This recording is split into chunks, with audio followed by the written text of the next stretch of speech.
informed about our races. So let's begin tonight with our candidates. First, Bryan City Council, Single Member District 4. This is Mike Sutherland. Good evening. Howdy, how are you doing? Good, thanks. Mr. Sutherland, what do you believe is the greatest challenge that the city of Bryan faces, and how would you go about solving it? The greatest challenge now that's on people's minds is the stealth dorms, the number of unrelated people in single-family neighborhoods, and we're already working on that. We've made several proposals in terms of just restrict single-family neighborhoods only to 2 unrelated adults. We've got a model of that already in force. That'll solve a lot of problems because the younger people's lifestyles just aren't compatible with our older neighborhood folks who are average about 58 to 68 years old. So we already have something working in that area. Okay, thank you. Councilman, what are some things, you talked about the stealth dorms and what you're wanting to do. Can you give us 3 things that if you were elected to city council again, that you plan to bring and try to get done for the city of Bryan? Yeah, I have about 10 that we've been working on, but the top 3 are the 2 unrelated adults in single family neighborhoods.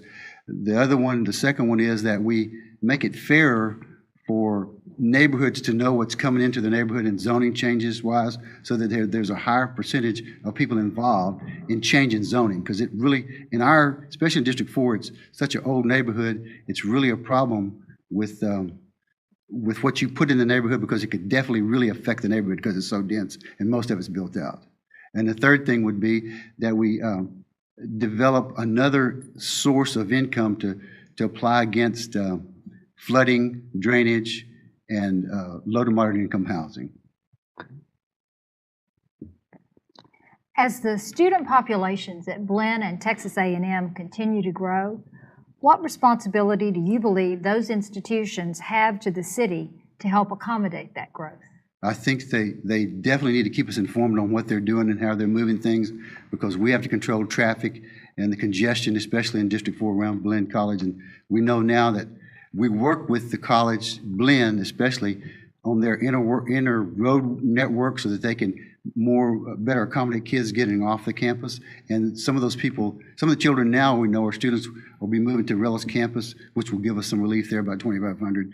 So yeah, they need to keep us informed of what they're doing and when they're doing it. That's really essential, especially like the Rellis campus, knowing that that's coming in and we need to annex around that area so that we can control what goes on in and around them, not in so much as around them. You spoke about stealth dorms and the influx of people coming into neighborhoods. Right. If what you wanted to pass actually passes, does that then send those students to other places, and does it also send those tax revenues and tax dollars to other places as well? No, I don't think so. We've had the 200 adults in single-family neighborhoods in force in selected areas for about 10 years, and what we need to do that we haven't done is determine where the children need to be so that they're comfortable and so our older people are comfortable. So that's part of the puzzle that we got to solve. But we do need to restrict. The neighborhoods are built around schools, and if you run all the children out that are school age, you'll lose a big asset that we have to rebuild somewhere. So that's a real complicated problem, but it starts from 2 unrelated adults. Okay. What about your background prepares you for this position? Well, I've been a council member for 9.5 years, almost 9.5 years.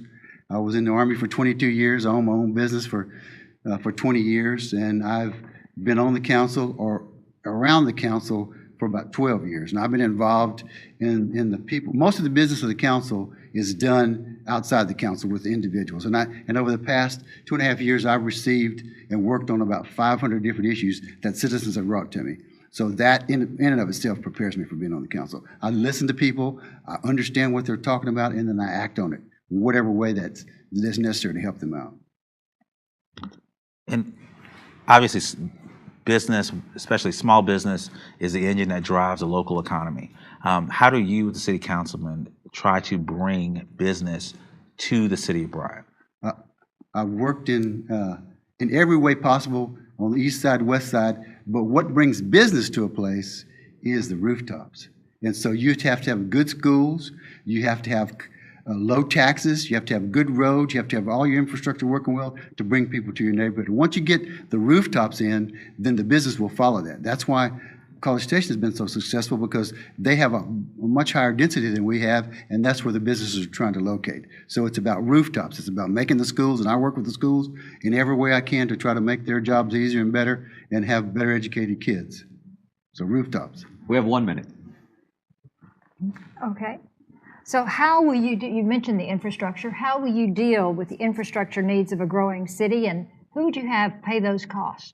Well, right now, the infrastructure is solely played with by property taxes and long-term planning. But that's why I want to introduce another fee somewhere, not a tax, but a single pay fee that helps with those infrastructure problems. And I work with the staff all the time. When the citizens identify areas in town that need work, I go to the staff and they put it in the system, and it comes out on the CIP, or if they have the money available, they go ahead and take care of it right away. So it's a continuing planning process, actually. And the money right now, we need another source because College Station is struggling with that too. And where are you going to get the money to fix all those long-term things? And so I hate to raise the taxes. I don't want to raise the taxes, and I'll avoid that at all costs. You'll have 1 minute for a closing statement, Mr. Sutherland. Thank you very much, Scott. Thank you for being here. Panel, thank you all for being here. Appreciate the questions. And thanks, KMU, for having us here tonight to have this forum. And I've been on the council for 9.5 years, so I've got a lot of experience. I'm persistent, I'm consistent, and I'm predictable. And I will stand for your issues, no matter what the issue is. And I will also stand for you as individuals in our town to represent you. Thank you very much. I appreciate your vote. Mike Sutherland, Bryan, Single Member District 4, Bryan City Council. Thank you. All right, thank you.